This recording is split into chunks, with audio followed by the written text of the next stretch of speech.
can tell us the status of human rights, one is globally and second is in India, in terms of what are the challenges, what are various governments doing, or what are other stakeholders doing, all right, and how it is linked to CSR? All right, well, thank you, Sanjay. Very clearly that we see this phraseology of CSR is not something that we are officially using from the point of view of being a member of the drafting committee of the NBGs. We are, if people ask us what are the responsibilities of business, we answer on those issues that they have an impact. Those 9 principles are the structure of areas on which companies, big or small, have an impact. Human rights is one of them. So business have a responsibility to understand the impact on different issues, environmental issues, on various stakeholders, on poverty, on migration, on human rights issues, on corruption, on bribery. They have an impact on it to their operations, their policies. So CSR in that sense, if I use it in short form, means the understanding of that impact and the taking steps with the stakeholders to maximize the positive impact and minimize the negative ones. And this is actually precisely the definition that the EU is adopting from, currently. CSR is the management, it's an impact-based discussion.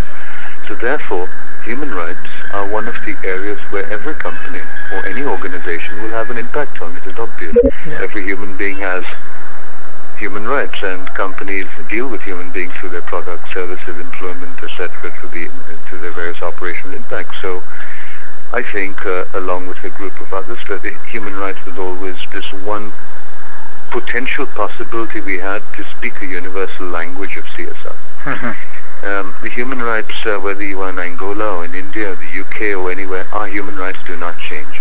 These are put in the Universal Declaration of Human Rights. India, like every other country in the world, is signatory to it. Our constitution is based on human rights. So first of all, it gives you the right cement when we're talking about cross-sector partnerships in this world today to meet these complex challenges, whether it's HIV, AIDS or climate change. We recognize companies can't do it on their own, neither can governments and neither can civil society NGOs. We have to work in partnership. Now this has been recognized at least 2 decades, and you know that part of my work in PIC Partners in Change and Tata have always promoted this thinking. But what we lacked, Sanjay, was the language by which to bring corporates and companies on board. If we talk in the fuzzy language of CSR, then every company will define it on its own, every country will define it on its own, and that doesn't really take us very far.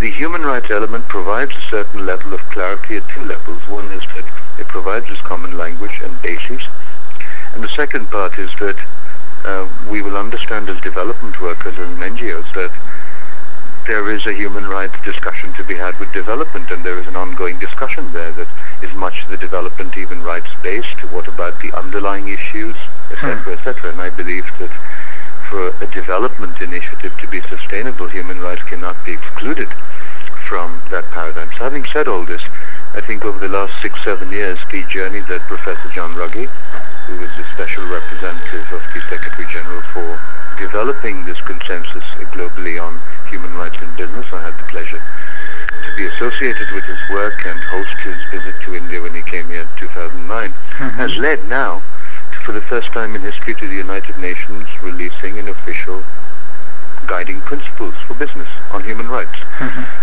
India is signatory to this. So to answer your specific question, for the first time in history of corporate responsibility, we have a United Nations mandate and a guidance document on what companies should be doing with human rights, ratified at all the appropriate levels in the UN. This has been out now for barely